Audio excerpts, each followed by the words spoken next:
a big talk about football is back. Not only football's back, a big talk about football is back. Our weekly show where we don't just get West Ham fans on, we get fans on from the Premier League. Tonight it's all going to be Premier League because Brentford are in the Premier League. So we're obviously, as normal, about half an hour of non-West Ham, and then we would dive into the West Ham gossip. As always, I'm joined by Mike at the start co-host. Mike, how are you? Oh, great. How are you, Jake? Not too bad, not too bad. Feels weird doing this. I think it was 35, 36 episodes of this last season, and we only started it in November, so we might get the 50 mark this year. Well, yes. The amount we've got happening this year. Yeah, indeed. But this will, because towards the end of last season, I had cricket training on a Thursday night, so it had to change to a Wednesday night. If we've got Europa League football on a Thursday night, we'll just have a week off, and then we'll come back the next week. We're not going to bother changing to Wednesdays and that because it's just a bit of a nightmare. So if we play Europa League, you'll still get build-ups and all of that jazz for that, but just not a big talk about football for that week. Anyway, let's have a look who is in the chat. Andy, evening all, happy Thursday, weekend is close, like target 57, go. Right, Andy spoken, 57 likes we want today, smash that like button. The disabled team is in as always, the disabled team, I hope you are well. We've always got royalty when Mike is on the show. Well, I can't get much better than that. Thanks, Andy. Don't know about royalty. It can't get much better than that. 50 likes to go. 50. Two more. We've got two more. Let's scroll down. Would Jake start the season on time? I actually started at 6:59. Get that? It still said 45 seconds at the top of StreamYard. I thought I'd jazz things up for you tonight. Gazza's in the building. Hope you are well, Gazza, and James is in as well. Just before we get our first guest on, how's your week been? We haven't signed anybody, but how's your week been, Mike? Yeah. Normal sort of week then we've not signed someone. But no, not too bad, mate. You must have really enjoyed your long trip up to Newcastle. It was brilliant. What an away day. So glad we've been up there. It was, despite being up in the gods, there were 3,000 of us up there, and we made a hell of a racket, and the players turned up in the second half. Not really in the first half, I thought, but in the second half we turned up, and it was brilliant. I can't lie, the last hour coming back from just past Bristol were dragged on a bit, but it was all worth it. What an away day! It's a long way. I've been out there before, mate. It's a long way, isn't it? I mean, it's even longer when you've lost. It's not so bad when you've won. No, it was brilliant. Lucas says, hey Jake, supposedly West Ham have been offered striker Alsan Plea for £50 million. I've probably pronounced his name wrong, but I've heard murmurs about Plea reportedly. Who knows? We'll come on to transfers. Writing this show out, Mike, just before we get our guest on. Writing out the show, it's difficult to talk about West Ham except being a little bit negative with transfers. We're going to try and be positive with it, but we will discuss the Newcastle game briefly. We'll have a look at some transfers. But, the whole, with the takeover as well, apart from the game, the whole club seems to be in a bit of a downer at the moment, don't they? It does, but the only bright thing was getting the result. So we got 3 points on the board. But then midweek, watching the under-23s, I watched most of that game. And there's a lot of players there. There's a lot to be liked about that team, mate. There is. I know Andy was there watching. I only watched it on YouTube, but I was really impressed with some of them. The Arsenal weren't up to much, and we had 3 sort of fringe first team players playing. But hey, these boys showing some promise. Yeah, definitely. Definitely. I watched bits like game 6-1 in the end. Well, it was 6-0 to the last minute. Steve B, Charlie Boys in the house. David Moyes is pleading. He doesn't have to spend money. Play the player we'll link with. Well done, Andy. Right then, without further ado... He's on it today. Andy's on it. He's on it.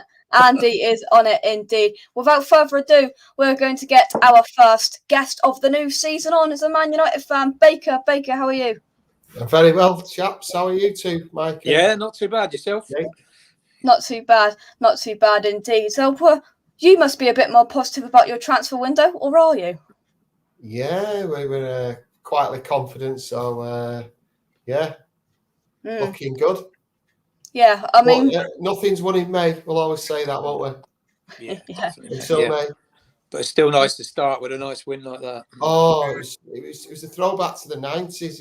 You'd Leeds United at Old Trafford, and they've got something about them that just makes them 20 years behind us all. Their attitude, and they're just mental.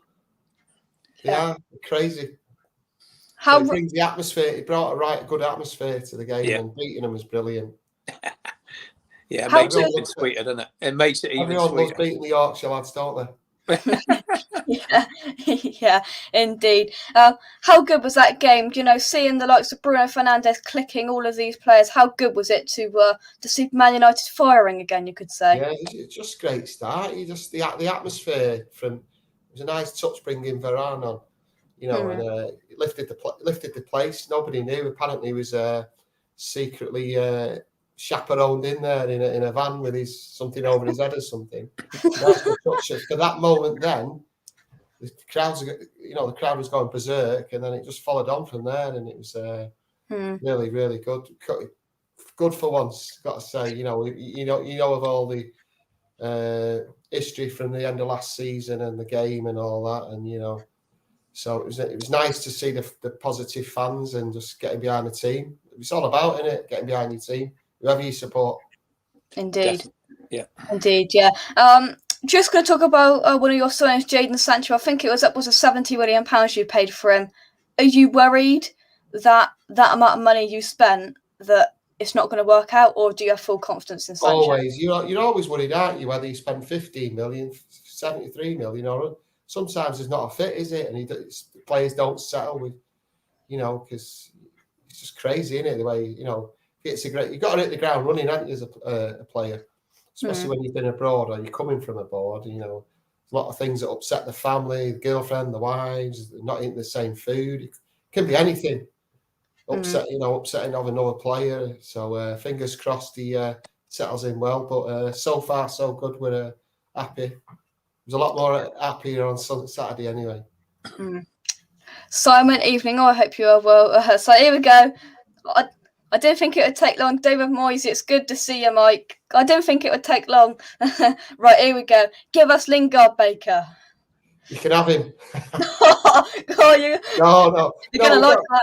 I think you're playing hardball, aren't you? So I think you're going to get him from a really decent fee. I mean, it's typical Sullivan, that is, mate. Yeah, I mean, Typical like saying end of last season, he's done our time with us. He's found a place at your place, hasn't he? And he played really well, and we wish him good luck. No animosity or anything like that. Yeah. So I think you're on, and I think you're going to get him for a steal. Yeah, I think it's going to happen now. I really do. Yeah. I think something will happen because, like I say, it's just Sullivan. He's hanging on. He's trying to save himself $1 million. He's trying to save 5p if he can. But joking aside, if we do get him and we get him at the right price, then it's a bargain. Oh yeah, no, it's a bargain. He's a bargain. Yeah. Definitely. I think it's a must. If we got the chance, we got to get him because he fitted in, like you said. He came there. He seemed to fit in with the team atmosphere. He got on well with everyone, and he was playing like he was enjoying his football again. Yeah, that's the difference. All about smile on his face. Yeah. If you were to speak on behalf of the fans, Baker, how much money do you think that you would accept for Jesse Lingard? If West Ham came in, 5 million. Don't think we're going to get it. No. Yeah, 28 now. 28. Yeah. It's that kind of area, 20 to 25 million pounds, where I think people are saying, I think you'll get into that. It reminds us of 2017 when Mourinho started offloading a load of players.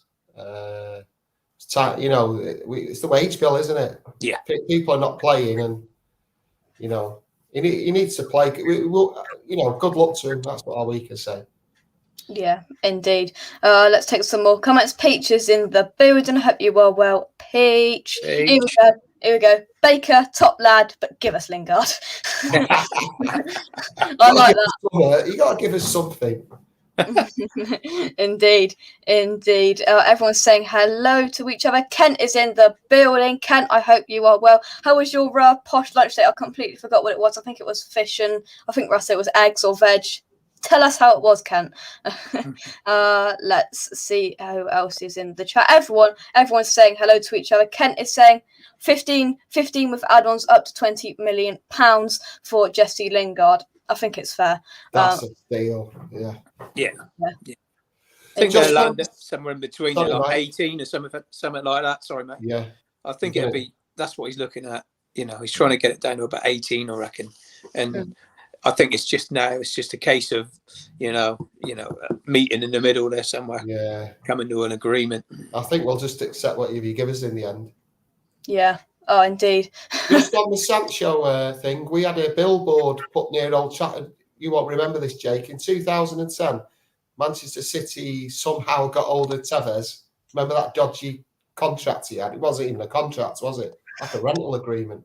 So when he went to City from United, and Deansgate's one of the main streets, they put Manchester City put a banner, "Welcome to Manchester," with Tevez on it to wine United supporters. So proper United on Saturday did exactly the same back. I've shown it you dad before. "Welcome to proper Manchester" with Sancho on it. So it's just a bit of a dig at City. It's got to be done, hasn't it? There you go.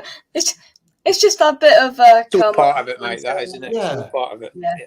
We got some of them saying, "Well, you're in Salford, you're in Trafford, you don't actually be in the borough of Manchester," but well, it's got to be rattled anyway. Yeah, definitely. Just before we move on, I'd just like to say, of course, Baker, you're a Man United fan. It was 20 years ago today, Les Seeley.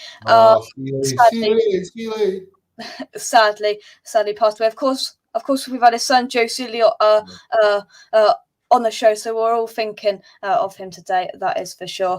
Right then. Oh, I didn't even know that. Jesus, should do. Yeah. Definitely. Right then, we're going to bring a couple of guests on. Mike, thank you very much for co-hosting. I'll see you later on. See you later on. See you in a bit, Mike. And you, buddy. Cheers, Mike. Right then, let's get our next couple of guests on. Colin first. Colin, how are you? I'm very well, Jake. How are you?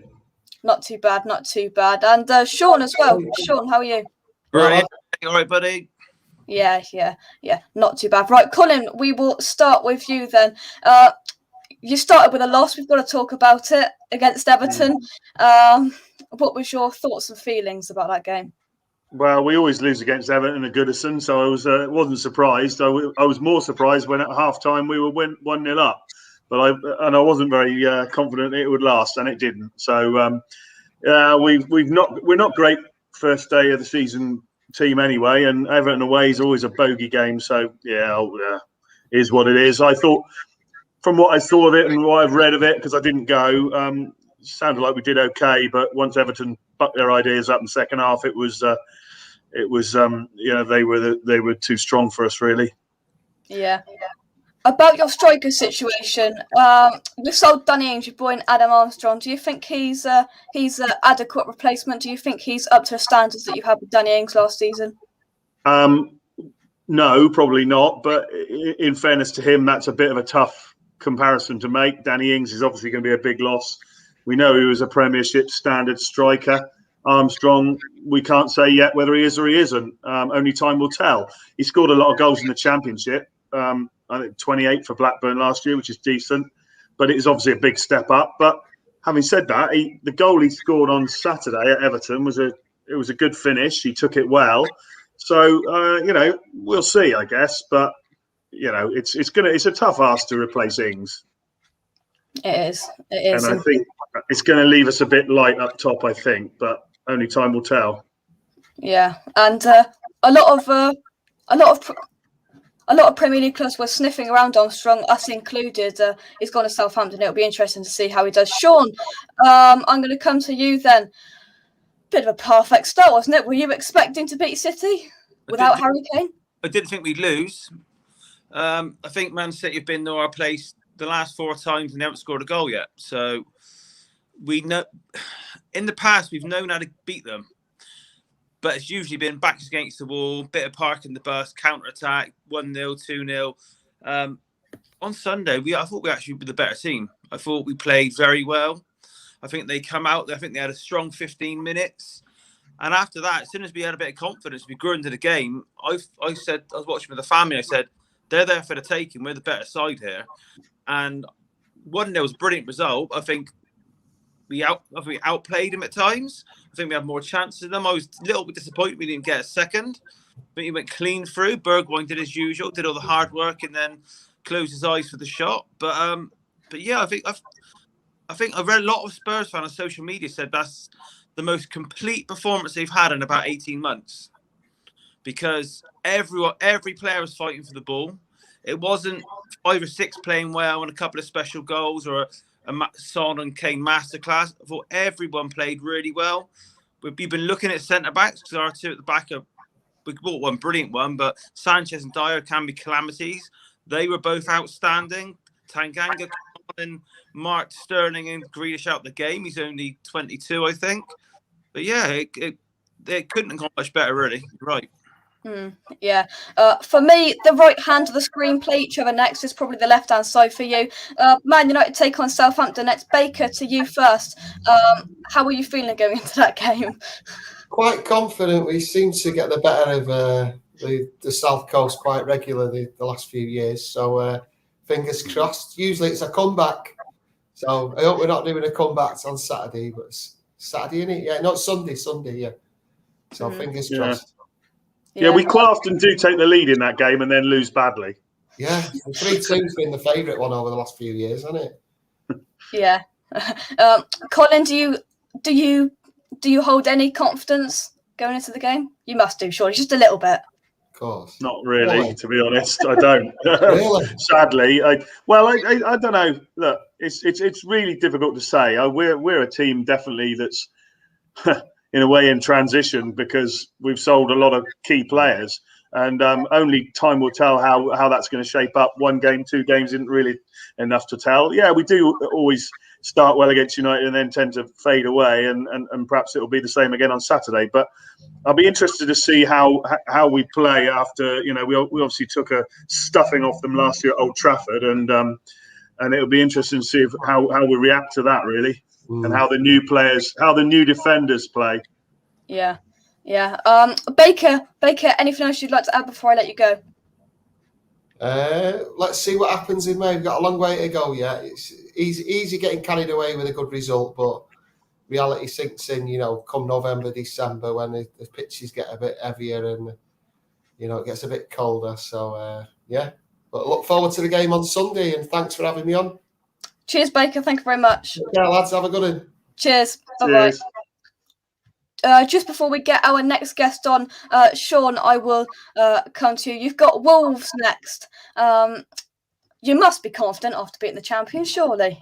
Yeah, like I said, the Spurs played really, really well. I thought they fought for every ball. They were fit. I think when Mourinho left Man U, I think Ollie, it was going around the press that when Ollie came in, he said that United seemed not very fit. The players weren't fit enough.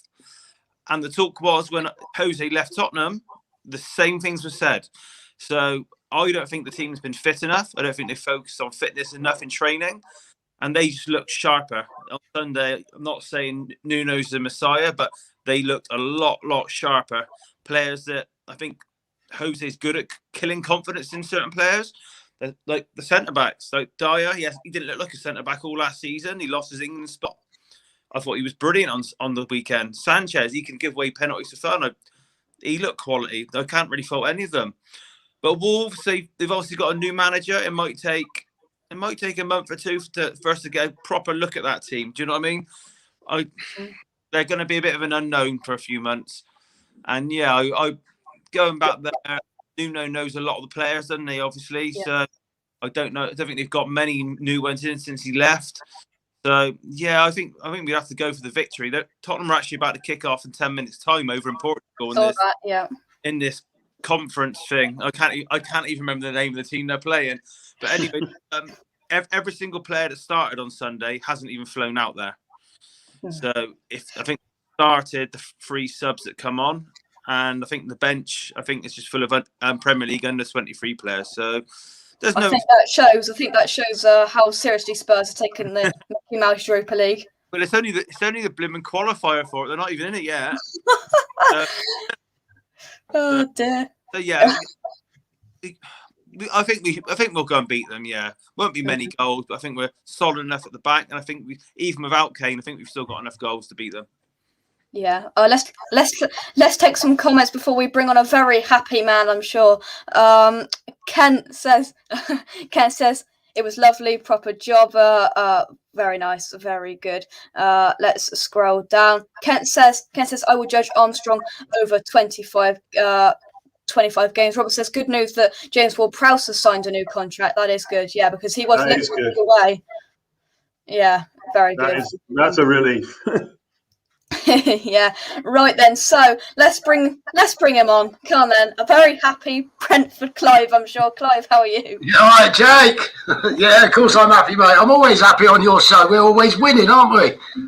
I know. You were at the game on Friday night. I was cheering Brentford on because I can't stand Arsenal. But you were at the game. What was the game like? What was the atmosphere like? And what was it like being in the Premier League, mate?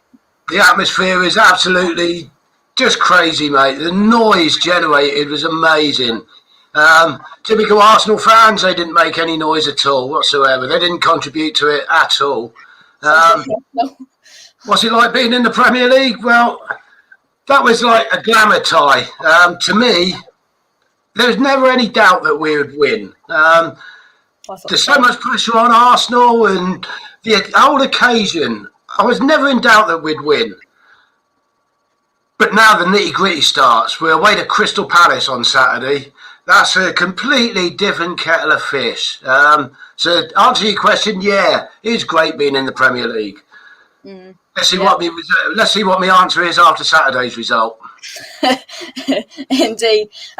Colin, what's your expectations for the season? Do you know, because you mentioned you've lost key players, Danny Ings, Yannick Vestergaard, a very good sense, but we were linked with him as well. What are your expectations with all of these players being, shifted out? Well, it's a hard one, to be honest, Jake. I really don't know what to expect, frankly. I think we will have a period where we're okay and we score a few goals and win a few games. We'll also have a period where we're terrible and we can't stop conceding. We get beaten, several games on the trot. I think it'll end up being a bit like last year. We had a great first half of the season, terrible second half. I think this year, where we finish will obviously depend on whether the good bit is longer than the bad bit. And I fear that we're not going to have as long a good bit as we did last year. I just hope we don't have as long a bad bit as well. I don't know where we're going to finish, frankly. I really haven't got a clue.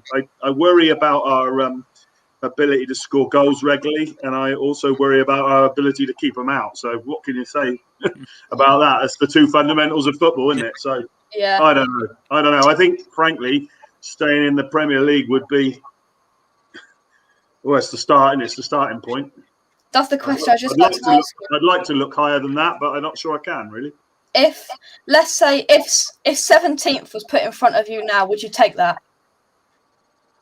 Well, I think you've got to aim higher than that, haven't you? You've got to. It'd be pretty sad to be banking on just 17th, but no, I'd like to see us finish in the top half, but yeah. I might take your. I might, if in about 4 or 5 games' time, I might come back to you and say I'll have that 17th. Yeah. Colin, thank you very much for coming on. Cheers, Jay. All the best to you. Cheers, Colin. Take care. Okay then, Sean, I'm going to ask you about it. The Harry Kane situation. Yeah. What are your thoughts on it? Just to start with. Well, I spoke to you last week, and I said I think he was more likely to sign a new contract, didn't I? Yeah. The problem is the press are obsessed with this, aren't they? Let's be honest. Whether you read Twitter, whether you turn Sky Sports News on, if you're stupid enough to put TalkSport on, they're just obsessed with it. And whether it's Harry Kane's people leaking little things into the press, but the shame of it all is, because I love Harry Kane, and I've never had a bad word to say about him as a player and as a person, but I just think he's been so badly advised with all this. His brother's an agent. He's got no experience to be an agent. He's got no other players he looks after.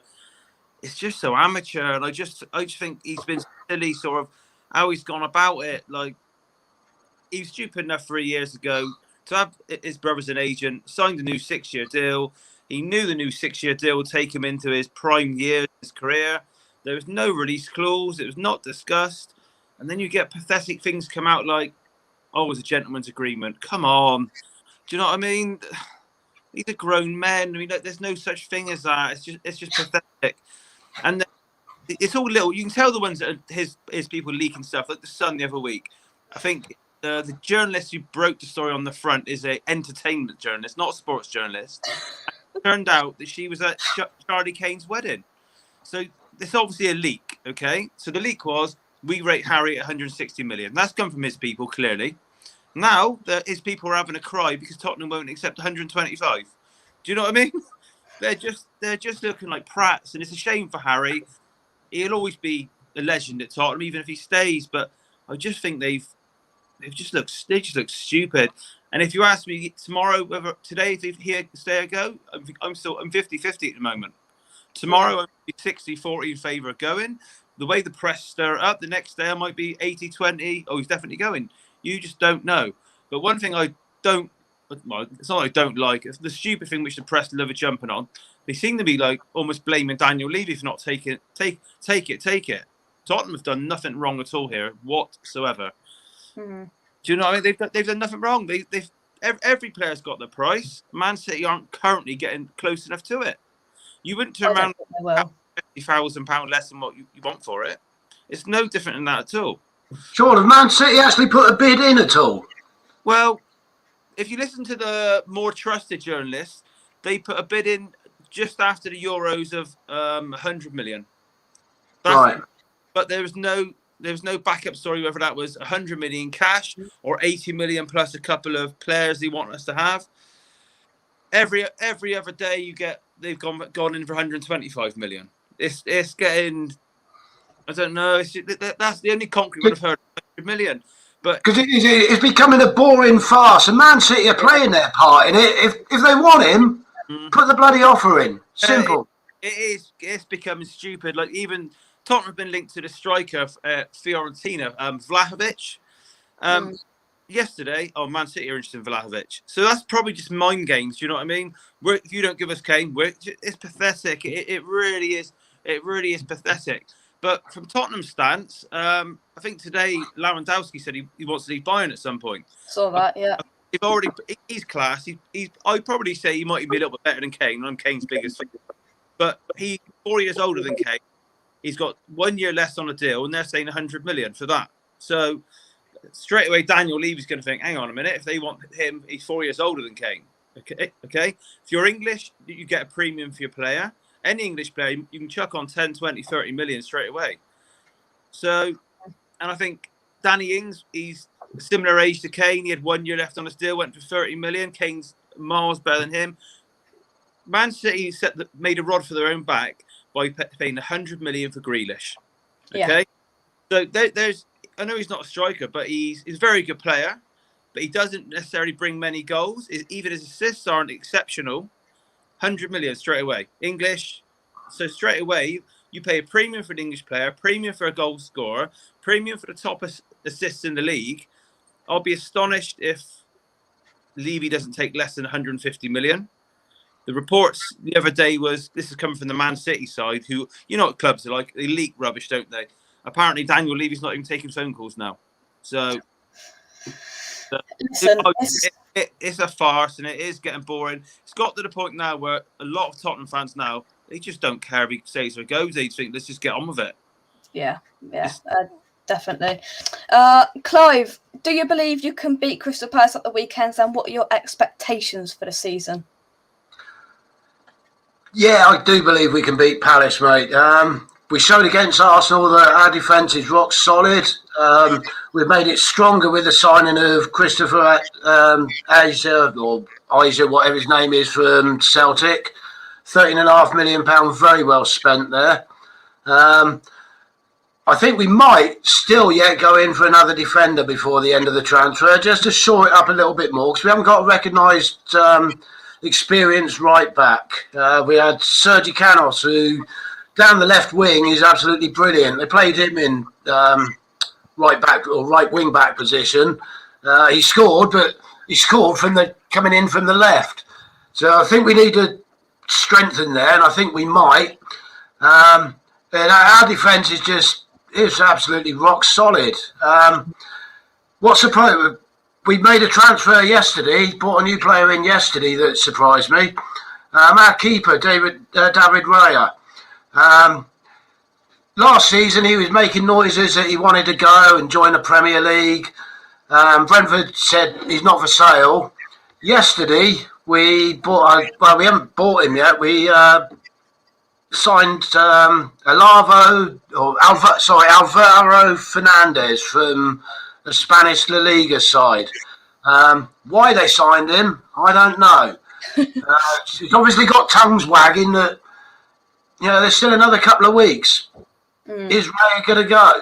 I asked a question on Monday Night Kickoff last night because I thought maybe Arsenal were going to go in for him, but you reckon they're getting Ramsdale though, don't you, Sean?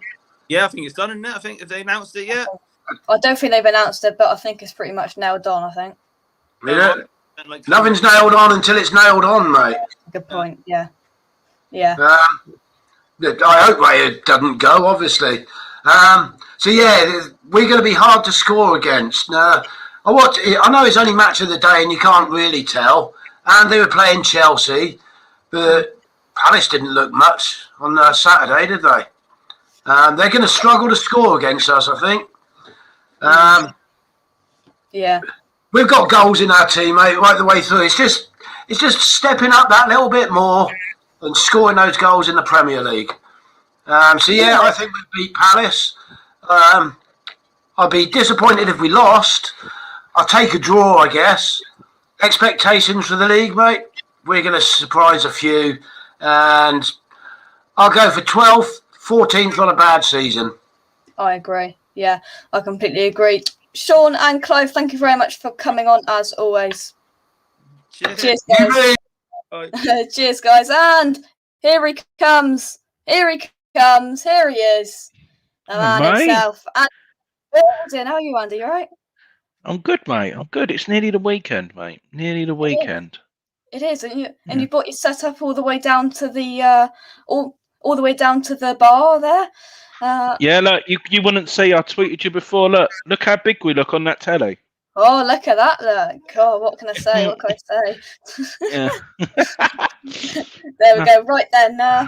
It's been a while since we've done this show, but it's time to talk. It's time to talk a proper club. We got the Premier League stuff out of the way now. Let's talk about West Ham.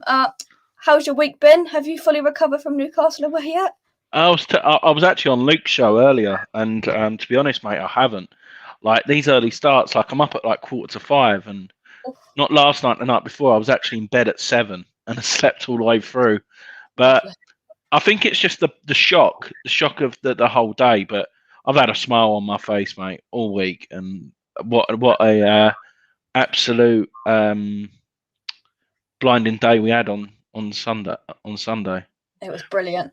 It was all of it. Well, not all of it. The first half weren't great, was it? Yeah, but it doesn't matter if you're not good in the. All it matters is the scoreline. I don't care if we have 2 shots on target on Monday and we win 1-0. I really don't care no more, mate. I don't know about you. Everyone says all this fancy football West Ham way, but if we scrape 1-0 wins like we did last year, I'll be all over it. Oh yeah. I mean, we all want to see a bit of flair and a bit of this, now and then. But I think it could be a lot of what last season was. To be honest with you, to be honest with you on that point, I think we will still be hard to score against. We need to get a centre back in for that to really employ, and really a left back as well. We're going to discuss that in just a second, but. I think we're going to be hard to score against, and it could be much the same. Grinding out 1-0s, 2-1s. That could be what happens. To be honest with you, don't you think? Yeah, it is, mate. And we've just got to do what we done last year and take advantage on the set pieces. We've got to be high up there again, and I think we'll be fine. Yeah, definitely.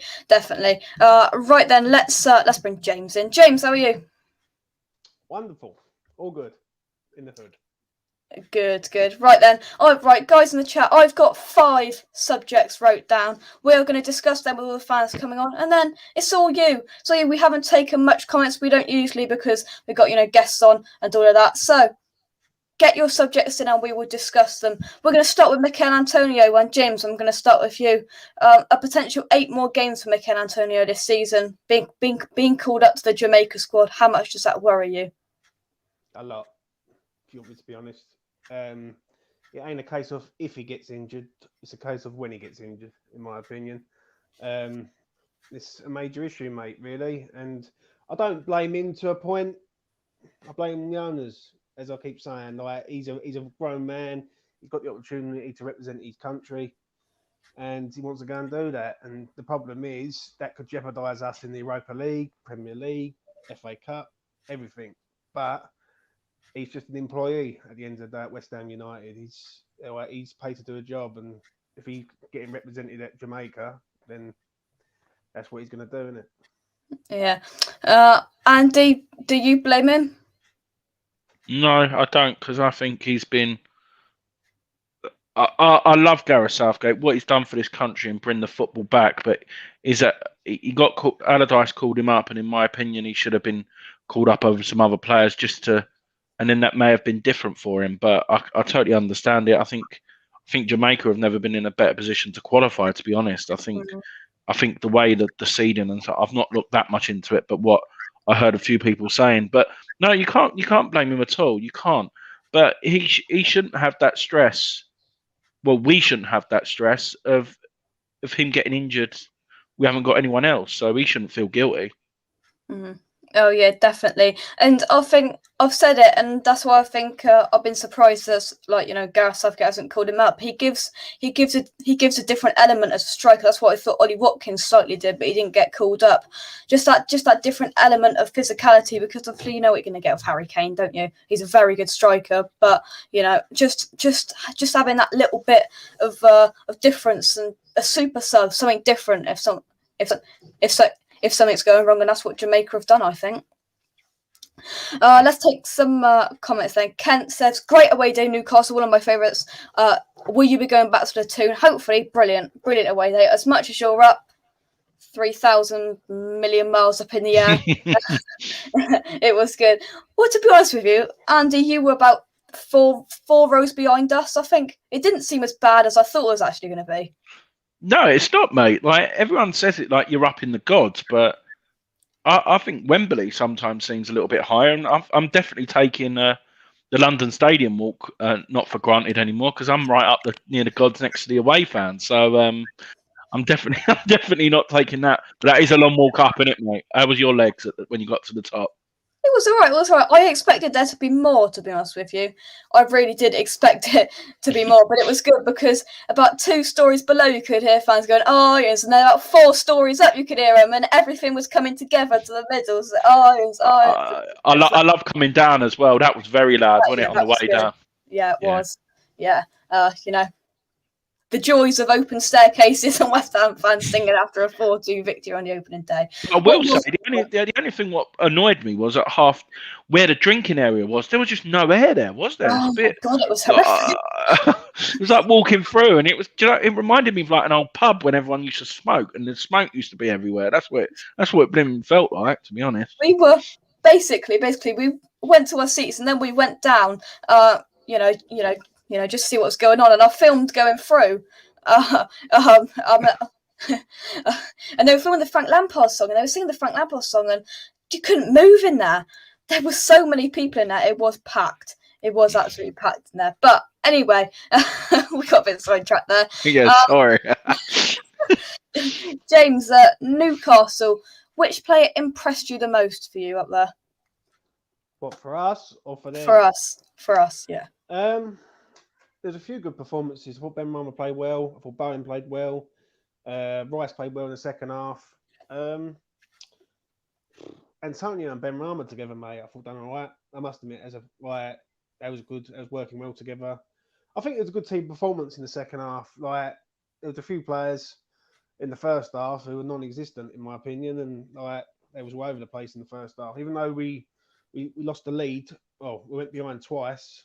it weren't a good first half, but second half we come out all guns blazing like I want to see us to do.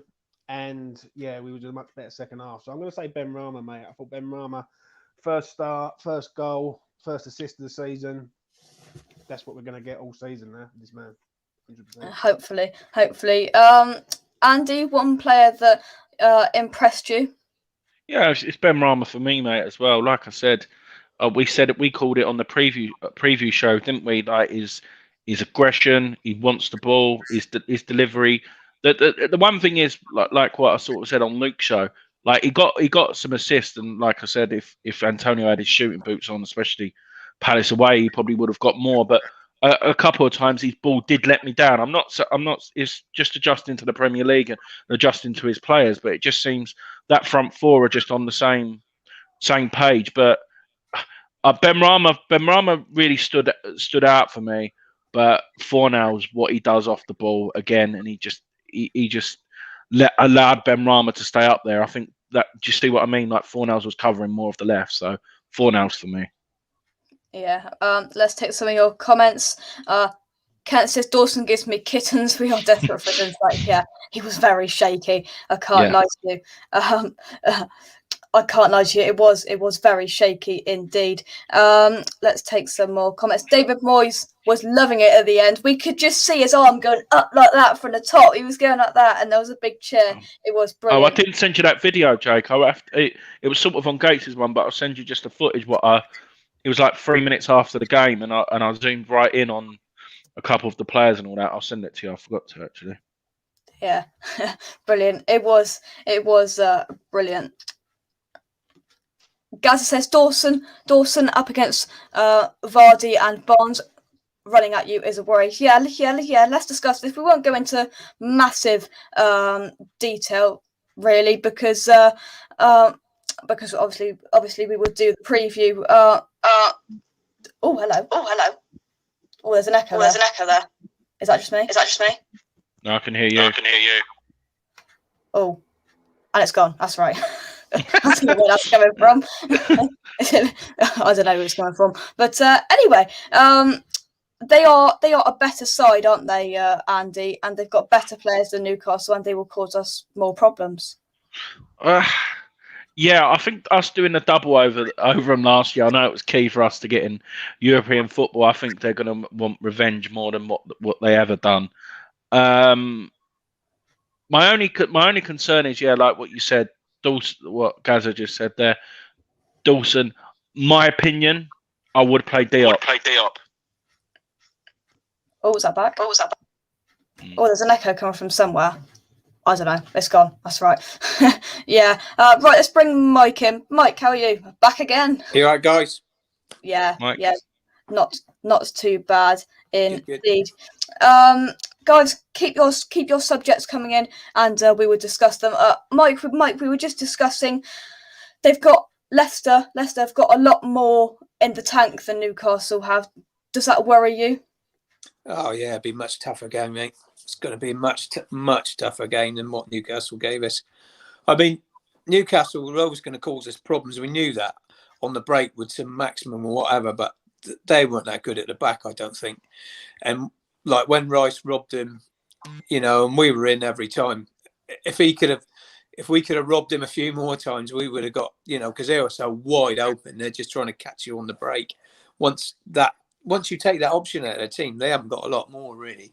They've got a lot of players who work hard, but I mean, Leicester are all round good side, and they got to be commended for what they've done over. Everyone keeps talking about the so-called big top four and whatever. And Leicester keep knocking on the door now, don't they? And they're consistently finishing up there.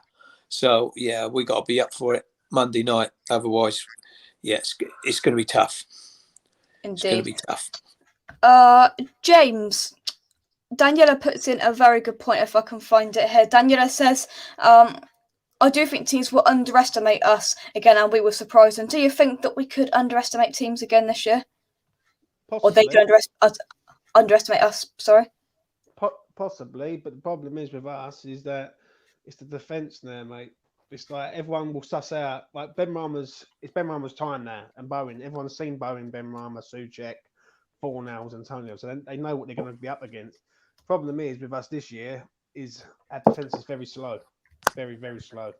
And with that sort of defence against teams who have got a lot of pace, i.e., Man United, Leicester, for instance, then we might find it hard. But no, like I think we've just got to go out and express ourselves and just be the team that we all know that we are. Do you know what I mean? We're a good team going forward, and we're half decent going back. So that's how it is.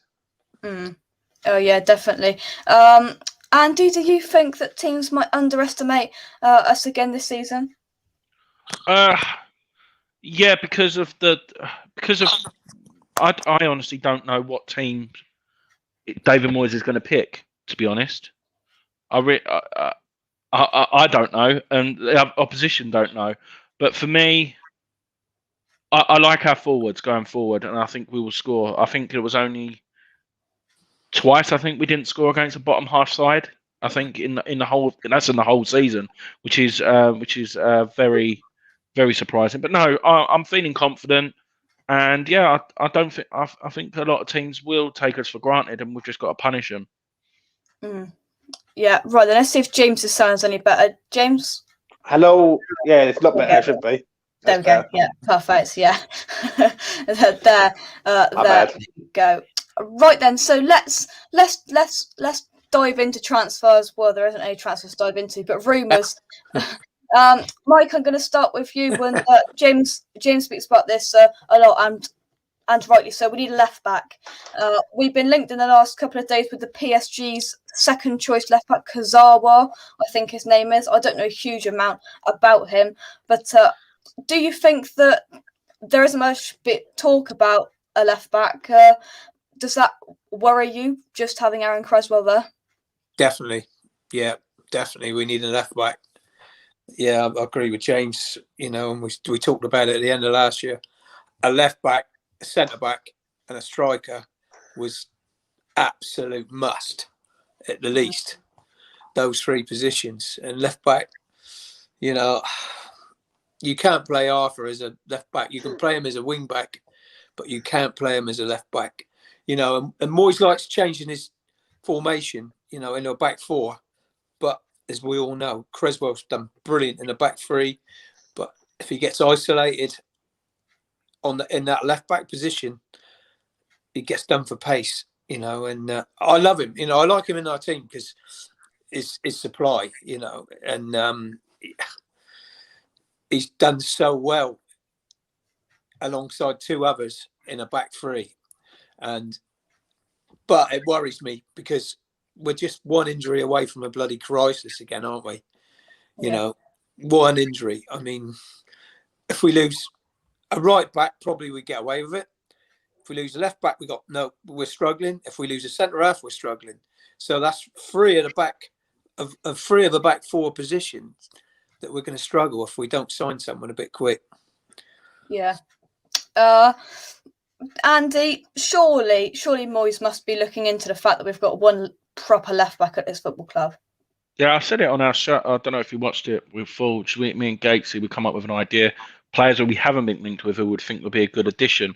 And mine is Emerson from Chelsea. Obviously, he played in the Euros, Euro winner, hardly plays. I had a look or something. He's 27. He's only played like 200 first team appearances. Like it's astonishing. Whenever I've seen him play, you don't get in the Italian side either if you're crap. Do you know? And he's got good delivery of the ball. And I'll tempt Chelsea, but they need funds. Well, say they need funds. They need to get some wages off the book, maybe even a loan with an option to buy. I think he'll be a great addition and a European experience as well. Yeah. I do remember. I think it was about 3 months ago. We were slightly. A few murmurs reportedly were saying that we were going to get Abraham and Emerson in a joint deal. I said back then he would be a very good addition. James, one thing I did notice is what I thought was a little bit strange was we loaned out Frederick Alves to League One. We loaned him out to Sunderland. Do you think that's probably not the wisest decision, because we haven't got many centre backs, or do you think it's right to just send him out on loan to see what he's made of? he needs to go out on loan, mate. He needs to play 25 games plus this year, and then you can get a fair assessment of a player. West Ham shouldn't be relying on our youth. The youth should be like a extra. West Ham should have players coming in, signings coming in through the door right now, and we haven't got one. We've got a lone goalkeeper from PSG. You don't get me wrong. I've spoke with Andy before. I spoke with you, and I spoke with Mike about this goalkeeper. This goalkeeper's a top goalkeeper, and we're lucky to have him. But there's players there who we should be going out and signing, and we haven't signed no one. And the problem is why? And you know, I mean, it all goes down the road a little bit. Alves, good player for me. I've seen quite a bit of him. I think the Sunderland, he would learn quite a lot in Sunderland's first team. Like, he'll go there, he'll be in a team where he's going to be playing every week. He's going to be in a team that's going to be winning a lot, and all, because they're a big club in that league. And it's just a learning curve, mate. Like, he's a novice at the end of the day, and he's coming in, and we need to see what this player's really all about against, like, going away to certain places and up against tough centre arms. It's a learning thing. So yeah, it's good. It's good. He's gone on loan. Yeah. Kent says Emerson leaving or leaving. It was on Sky Sports News earlier. If we can snap him up, it'll be all right. Andy, before I let you go, I'm going to ask everybody tonight this question. Do you think we're going to sign a player by the Leicester game? Yes. What position? I'll tempt you. What position? Goalkeeper. I'm joking. You imagine? A goalkeeper plays up front and No, back. no, I think a strike is coming in. I think I honestly do. I won't spoil it for the next time I come on, but I still think we're going to get 4 signings through the door. Could you imagine, though? Everybody inside that stadium over the tannoy, they say, we've made a signing, we're going to announce him, he's going to come out on the pitch in 5 minutes. Ladies and gentlemen, we signed Roberto, another goalkeeper. Oh dear. No, I think it's Origi. I still think it's Origi. I think Liverpool's going to try and get a player in to cover, or a youngster, and then Origi will come to us. There we go. Andy, thank you very much for coming on as always. Right. Take care, boys. See you later. Yeah. Andy. Take care, man. Cheers, mate. Right then, let's bring Gary in. Gary, how are you? Hi, Jake. You know. Hi, Gary. Hi, Gary. And we are going. Is it? No, not continental. I don't know. In America. Okay, I messed that up. Katie, how are you? Good. How are you today, Jake? Not too bad. Not too bad. Good to see you. Not too bad indeed. Right then, where shall we start? We will start with you, Gary. Your brief thoughts on the Newcastle game first. Very impressive going forward. Dawson at the back worried me to death. St. Maximan turned him inside out at one stage. I thought he'd left the stadium. Dawson, he looked so confused. So he's a good player. St. Maximan, I'd like to get him. But I thought going forward, I mean, the 4th goal was a thing of beauty. It really was. I mean, Antonio finished it like he was a established number 9, not a right back that's been pushed forward. So that's brilliant. The penalty was at best soft, I think we could say. So that was a turning point. A poor penalty from Antonio, and Sujek followed it up. But no, it's a great start. I mean, we lost twice to them last season. But I do worry about how many chances we gave away, because they could have scored more goals. So I think we desperately need a defender, desperately. Indeed. Katie, one thing you learnt from that game, a fantastic win against Newcastle, one thing you learnt and one player that impressed you? I would definitely say Antonio. You know, of course, he's always impressive, but again, to see him finish like that was incredible. I wish he would have done a little bit better on that PK. That's what's going to actually push us forward into the future, being more competitive. If he makes that right off the bat, that keeps us up and running against the tougher teams. So that's something he definitely needs to improve on. But again, the way he came out, I was very impressed with. Yeah, indeed. James, ask the panel a question. Interesting. Would you put Diop in for Dawson come Monday night? Very good question. Mike, we'll start with you. Yes. Full stop. I think we need a bit more pace, and he's got more pace. I don't think Moyes will.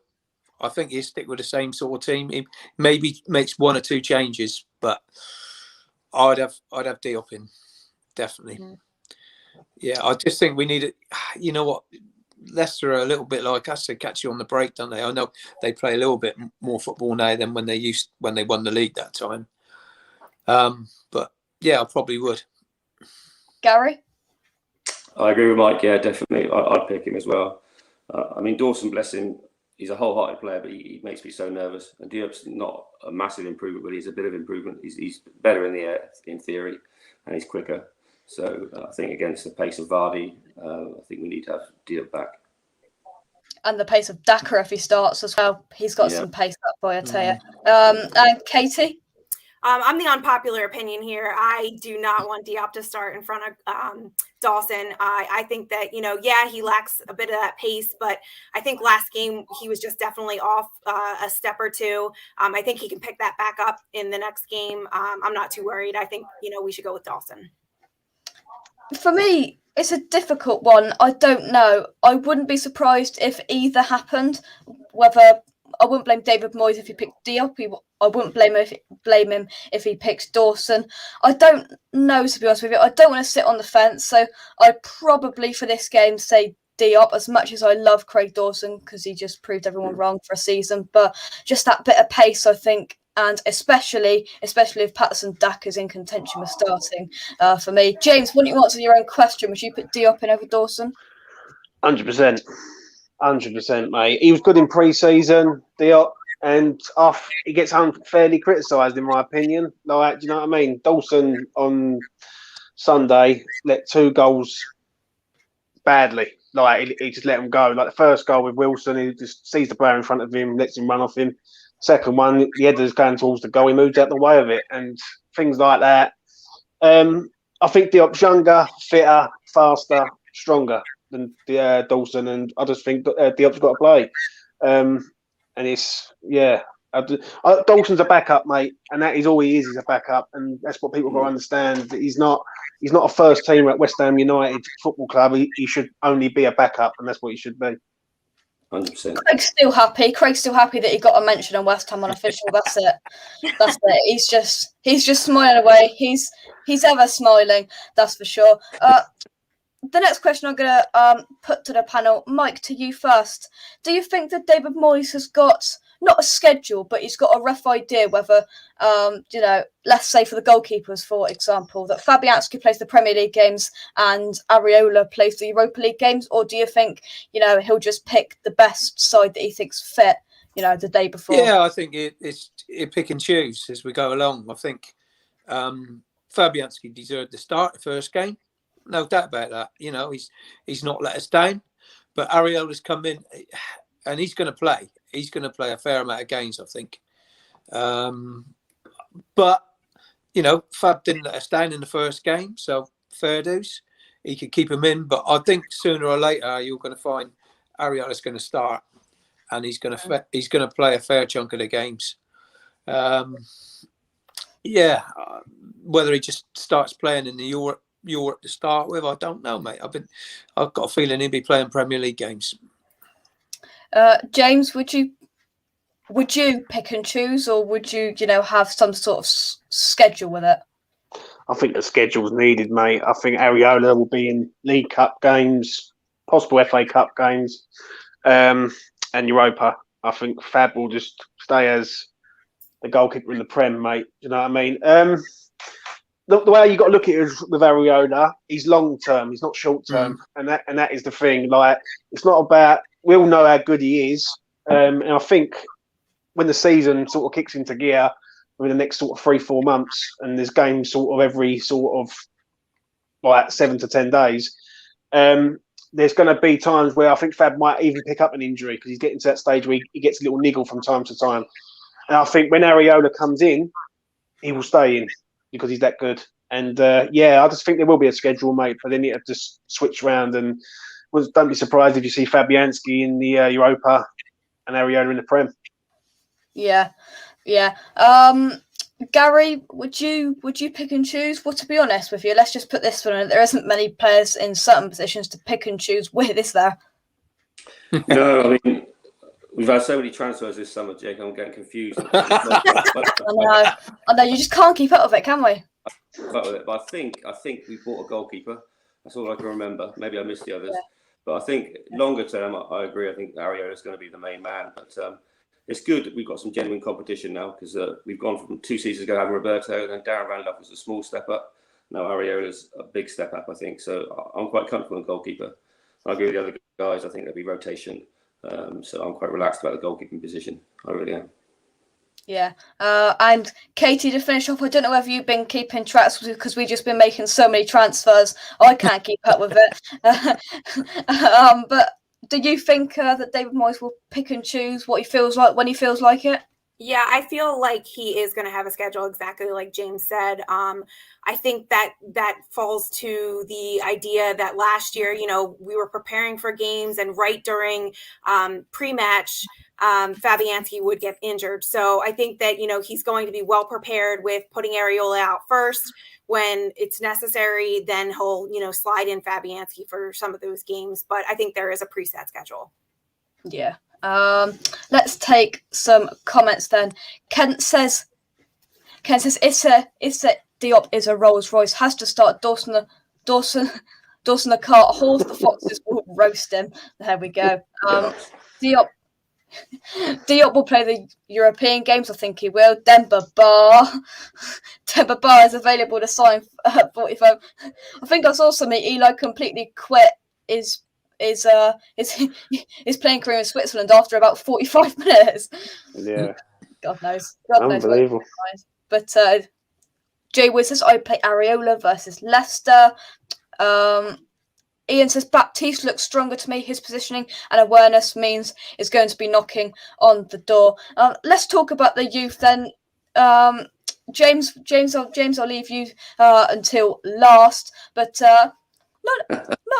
not anything against you. But Gary, we will start with you. Let's mix things up a bit. Do you think that David Moyes, is he going to have a choice but to opt with the youth if we get a catastrophe? If we don't buy anyone, Jake, we have no choice. I think you'll have to get your boots on. No, you're right, Carl. The way things are going. So I think youth-wise, we've got loads of goalkeepers for some reason. I see we signed another one from Rangers, Kinnear or somebody. We've got Anang and Trot on loan. So I think we're well covered there. Baptiste, I like the look off from pre-season.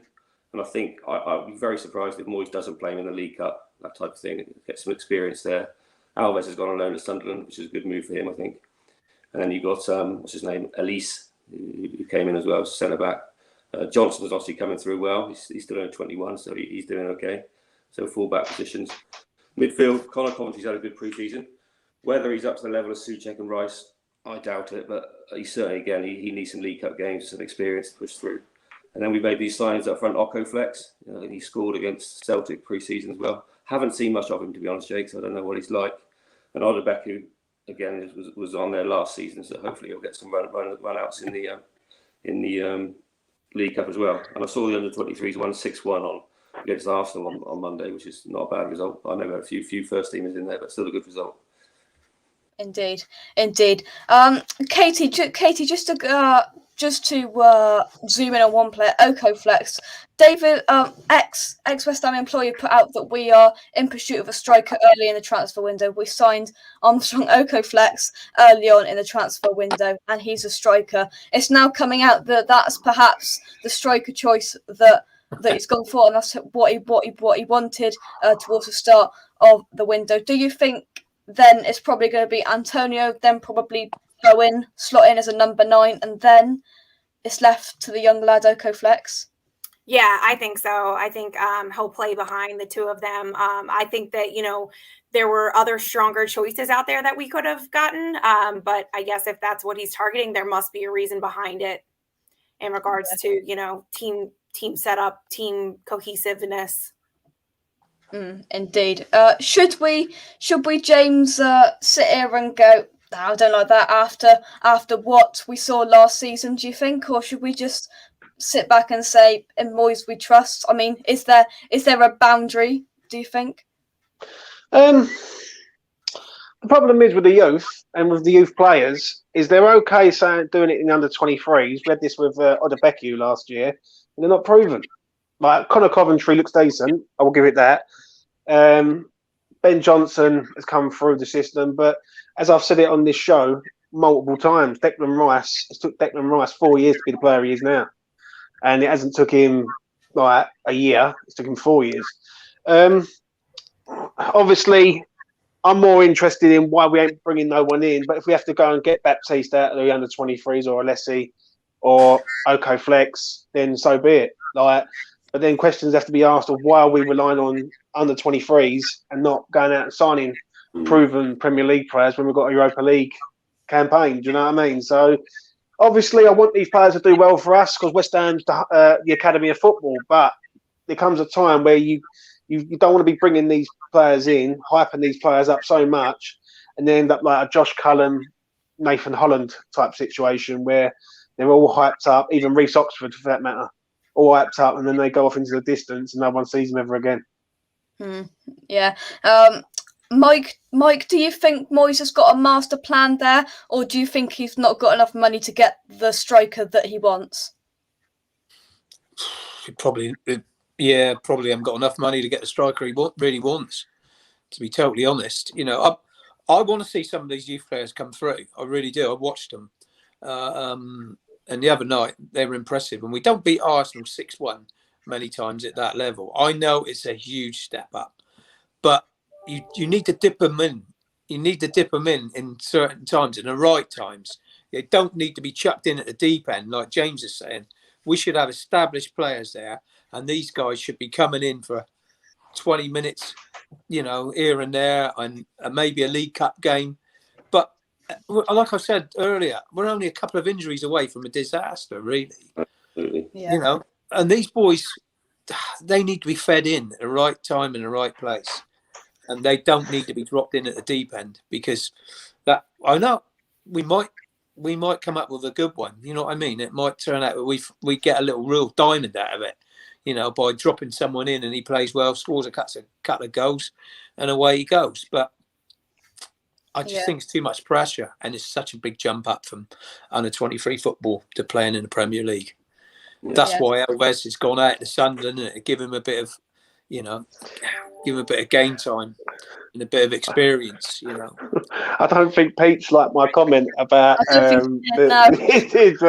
why I was laughing in the background. But yeah, carry on, Mike. Carry on, mate. No, that's it. You know, I think we're not going to get the striker that Moyes really wanted. I don't think.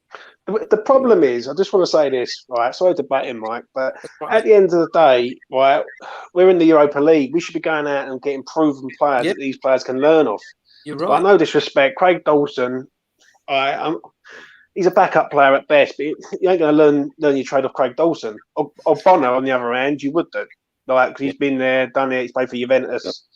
So, yeah, I understand that. But then, like, why ain't we going out and getting a centre-half? Why ain't we paying the money to go and get a striker at this club? And why are we relying on these players to come in? And the problem is with it, and the main problem I have with the youth side of things, and I will hand it over to whoever wants to speak, is that as soon as they don't perform, every West Ham fan will be criticising. Yeah. Saying, why aren't they performing? And that's what it is. I think, if I can just say something, James, I think that David Moyes has done an absolutely fantastic job, and he's hiding a lot of faults running with his club. We sold Seb Haller on January the 8th. It's now August the 19th. I mean, what the hell are they doing? We've got one striker, and we all know, all five of us know, that as sure as a sure man on a sure day is very sure about something, Antonio will get injured. It's just a question of when. We could all have a sweepstake now. It can be September, October, or November. He'll be injured at some point. And we've got no one back up. And as you said, we've got extra games. What are they doing? January the 8th. We needed a striker. Surely they've got some sort of recruitment policy. It's embarrassing. It's embarrassing on all fronts. And I done a little bit of like maths work last night. And there's been a hell of a lot of money going to West Ham over the last sort of 18 months. Like, forget COVID, because there was people having like furlough money. There was season ticket money going in there, even though there's no one going to the grounds. So there was earning money out of the club. And the problem I have, and I've done a little bit of watching a couple of these shows, Jake, earlier on, and rolling back to last season and watching a few of these shows, and we was all saying the same thing. It's all about the summer. It's all about the summer. I said it. Jake said it. Mike said it. A few other people said it. And we're now, like, as Gary says, it's the 19th of August now, and we've signed a lone goalkeeper with no, which is not, ain't going to put up any trees, is it? Do you know what I mean? When you're trying to... How on earth can West Ham appoint the head of recruitment after the transfer window starts? It's the West Ham way. Rob starts September. Unbelievable. One thing that did catch my Jim and Gonzo did a fantastic interview this afternoon with Dharmesh from Sky Sports, and he said about Nikola Milenkovic, and it was David Moyes' call to call the deal off. Katie, if that is true, I mean, that's what Dharmesh has said on Hammer's chat. If that is true that David Moyes called off the Milenkovic deal, do you blame him for doing that, or do you think, let's just trust David Moyes, Katie? Yeah, I don't blame him. I have my trust in David. I feel as though a lot of it comes down to our owners. So I'm putting my trust in him at this point. We've come thus far with him, and he's made the changes he's needed to our squad to get there. So I'm just putting my faith in him because, like James said, I mean, it's shocking that we've waited thus long to even start to bring players in. Looking at Europa League, we're going to get to the end of the season. Just like last year, our legs were tired. We were getting, many injuries. That same thing is going to occur, only twofold with being in Europa this year. Yeah. Can I just counter that, Jake? Just 1 second. When people say it ain't Moyes' fault, yeah. Listen, Moyes done great last season. Yeah, and I like Moyes. But 3 weeks on a transfer and putting the plug right at the last minute doesn't really cut it for me. Like 3 weeks on a deal, and surely you must know that this player is. Personally, I don't think it really adds up, to be honest with you. No, it don't. It doesn't. The only way, Jake, that adds up, in my opinion, this is my own personal opinion, is that he's been given a budget, and it affects his budget with the agent's fees on top of that. That's the only thing I can see, because you wouldn't drag a deal out. If you're going in for a player, you would know, you do the research on the player before you approach to sign someone. You know what I mean? You wouldn't just go and sign someone for the sake of signing someone. If you've got he must have people watching this player and going, right, that's the man we're going to go and get, £14 million, and that's it. And that's it, really. I just don't understand it. And wouldn't surprise me if Zuma comes in, but he won't come in as a permanent. I can see it being a loan. I can see it being a season-long loan, because I don't know. It's just not making any sense why we're not spending no money at the minute. Yeah. Robert has put a nice, happy coating on it. Robert says, "In Moyes we trust. There is a master plan. There is a master plan with bringing in Rob Newman, the injury prevention guy, Chris Akabusi, giving Antonio advice on looking after his hamstrings." There we go. I like it, Robert. I like bringing the mood up in here, because we won our first game. It's hard not to be negative with one striker and one left back at this football club. But anyway, it's bad, but let's. Oh, the Spurs are doing well, are they? Apparently. Oh, good. Let's see what the score is. Are they losing to some side in Russia? Let's have a look. Spurs. This is gonna be funny. See, the thing with this is when you type it up, because this game means absolutely nothing. It's not even on Google, their qualifiers game, because it's the Mickey Mouse Europa League. The team they're playing is better Southern League level, mate. Full stop. That is it. Honestly. I think they're called Pacos. Yeah. Let's have a look. I think it's Pacos. I think. Let's have a look. That's right. It's right. It's 0-0. They're playing Pacos, I think. Pacos de Feria. There we go. What a fantastic name. The typical Toon fan says, "Hi, I am a Newcastle fan. I came across your vlog on Sunday. I wish you kept your old ground." I think most of us wish you did. Thank you very much. Thank you very much for coming in. Mike, anybody, any subject transfer rumor that you would like to discuss before we start wrapping it up? Someone put something out there. I honestly think we'll still get Lingard. let's discuss then. Yeah, there we go. I think we'll still get him. I really do. I think they're just hanging on, and David Sullivan is being David Sullivan, and he's trying to knock it down. He's trying to get somewhere in between. They want 25 or whatever. But he's looking at 18. You know, is it enough though? Is that enough though, Mike? In your opinion? No, it's not enough, James. Yeah. It's not enough. You know how many players I think we need, but I think we're going to get him. Yeah, I think so. We'll get Lingard as well. I agree. I think we'll get Lingard, and I think we'll get a defender, but I still don't think it's going to be enough. No, it's not. But I mean, Man United look awesome against Leeds. I mean, Lingard must be thinking, I'm not going to get in here. Yeah, Rashford's not coming back as well. He's not going to get in the side. He knows it, doesn't he? Daniela don't like me in the chat. I was just having a look. Just the same that she said in the chat about comparing like transfer windows. Go and look at Crystal Palace. Crystal Palace have got a new manager in there, and they've just signed 2 centre halves, one from Fulham, one from Swansea, and we can't sign one. Well, look at Leicester, James. Fofana breaks his leg within a week. They replace. Yeah, but that's how a proper club works. Right. Like that's how proper owners work. Like they identify talent that they want. And I'm not being funny. I'm not really fussed about Vestergaard. I don't really think he's very slow. But you got to look at this as the bigger picture. Like it's now the 19th. Time we get these players in, they're going to come in. Are they going to be match ready? Then you're going to have an international break in September, and then you're going to have to wait another week. And before you know where you are, it's going to come to the end of September, and these players are going to start. And to me, it's not good enough. The other thing about this window, James, as well, you've got COVID testing. Yeah. Firstly, and secondly, obviously Brexit, so they need visas and all this sort of work permits, all that sort of crap. Do you know what, Gary? You make a very valid point there, because what people keep forgetting about is COVID.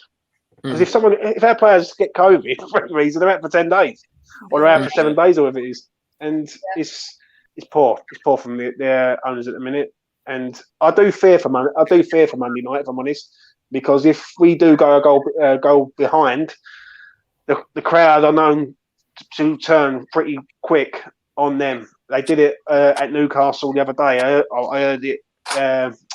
I wasn't at Newcastle, but I was in the pub and I could hear it loud and clear on the TV that basically they was letting their feelings known, and they should though. Every West Ham fan should let their feelings known at the end of the day, because it comes to a time like that we should be progressing, and no disrespect, but we should have better centre halves in here than the ones we've already got. Yeah. Just before we continue on, I discussed it with Baker earlier on. It's 20 years ago today that Les Seeley died. Of course, we've had Joe on the show, so a sad day. Fantastic goalkeeper, that's for sure. Yeah.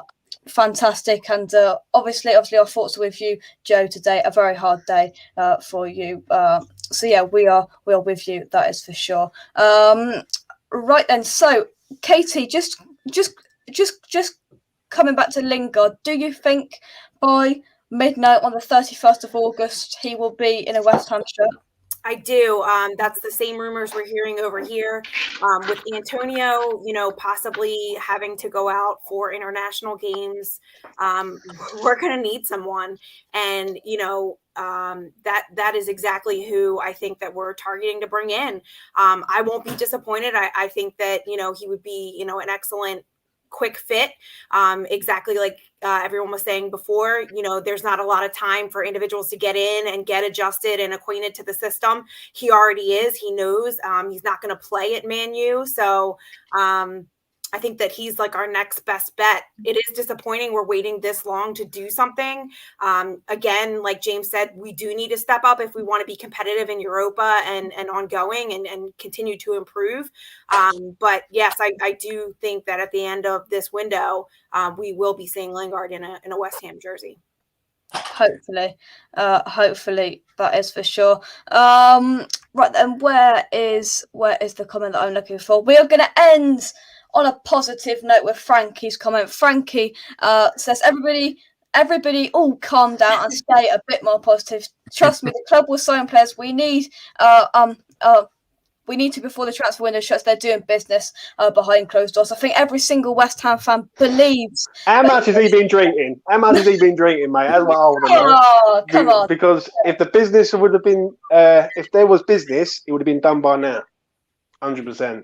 Like, and stalling on a Milenkovic three-week deal isn't really doing it. I understand that there are people trying to remain positive, but we'll see at the window. And like when I come back on here again, I will say 100% this is what's going to happen, because it always does. Always does. It, like, let's be honest, right? It never changes at West Ham. It's a different year, but it's the same old situation, and it will be the same thing again. In boys we trust, James. No, he's done a great job. Yeah. Mike, any final thoughts? Oh, Spurs are losing. I just seen that they're losing to Pacos. Well, now we've all got a smile on our face, then, haven't we? Yeah, yeah. Pacos. I just seen that. Who should take penalties, Jake? I see that in the comments. It's a very valid point. Who should be the new penalty? That's a good shout, James, because there was something on Twitter the other night. Yeah. I think the man with the best record, and I think James will back me up with this, is Ben Rama. The man no one liked last season. Yeah. Yeah, but we stuck by him, mate, didn't we? We all stuck behind him. Moyes just didn't want to put him in. Stop giving it all that old chestnut. No, listen, Ben Rama or Souček for me has to be the penalty takers from there on, 100%. What about Cresswell? Yeah, Cresswell. Cresswell's a good shout, but it's one of them ones. You really, I don't know. It's hit and miss with me with Cresswell. Sometimes he can do it, sometimes he couldn't. But as he took penalties before in like pressure situations, is he? He missed one. One very good point. One very good point. Dawson. I think I saw something on Twitter. Craig Dawson is the only player to have 100% penalty success rate in our squad. Look, Craig's loving it. And he's late to it as well because I can't click the button. There he is. Craig's loving it. Look, he is. He's took 2 penalties and he scored 2 penalties. He's just 100%. It's Craig Dawson. It is Craig Dawson. Well, he hasn't got a goal this season so far, so it's good. Luke says West Ham to win the Europa League conference. I can't even say it. Heard it here first. Well, if we do go out, I think if it's the group stage, I think we go into the Mickey Mouse Europa League Cup anyway. But is that right? Yeah, I think it's something like that. Yeah, it is. Yeah, if we come third in the Europa League in the conference, we go into that. Yeah, yeah. Imagine that Spurs in the final and Mark Noble's final game. Hello. Penalty in the last minute. To be honest with you, I think some fans would rather finish 4th and not be in it. Just to concentrate on the Premier League. They were doing, doesn't it? Really? Yeah, it does. It does. I think that's what. Here we go. Let's ask all of you this lot before we go. Would you rather us finish? No. Actually, that's negative. We're going to finish top of the group. We're going to run the Europa League. Who agrees? I think we'll go through. I do. I'll be honest with you. I know, like people say I'm negative, but I'm just realistic. I think we'll finish second. I don't think we'll finish top. I think we'll finish second because we're going to have 2 higher seeds in our group. Yeah. I think we can get second. I'll bank it on being Marseille. Yeah, I can see that. I can see that happening, Jake, and I can see us getting a Scottish team and all. I think it's Celtic or Rangers. We could. Be nice. That's gonna happen. Whoever we do get in Europa League though, because I think it's next week. If I'm right, 7th, next Friday. Yeah. Whoever we do get, as long as the journey is not that far, like as long as we're going like to Kazakhstan or out in Ukraine somewhere or something like that, or Russia or somewhere like that, if we can keep it as in like sort of local, an hour out or 2 hour flight, then it ain't too bad. Do you know what I mean? Yeah. I think we'd be all right. Long as it's not in Kabul, we'll be okay. Yeah. Mrs. Show Jake, wish we had a Cardiff version of you. Well, that's Brownie. He's a bit older. He's got a bit more facial hair, but that's Brownie.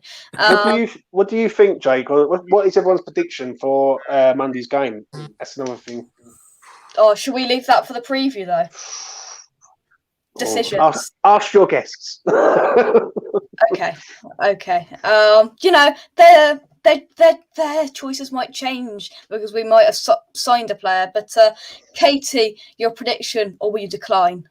I think we're gonna go 1-1. I think it's gonna be a tie. Gary? I'm worried about this game. I think Leicester are a good side, so blimey, Jake.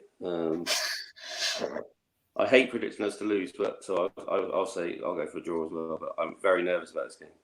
Yeah, I could definitely see it being a 1-1. Mike, are you going to give a prediction, or are you going to wait for the preview? I'm going to wait for my preview. Oh, there we go.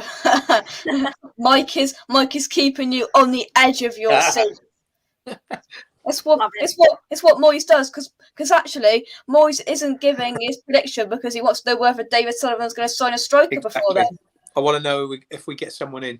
Yeah, see, I can read David Moyes' mind. I can read David Moyes' mind. What more could you want? Anyway, we'll leave it there. Thank you very much to all of our guests. Thank you to all of you in the chat. Let's hope for a win on Monday night. We will be back next Thursday, as always. Come on, James. I'll say it once. I'll say it again.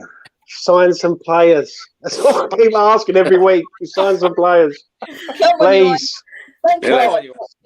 Drop a like on the video. Subscribe if you're new around. Become a member if you can. That would be greatly appreciated. And yeah, we'll catch you next Thursday. But with our previews, hello, James has completely lost his. I'm here.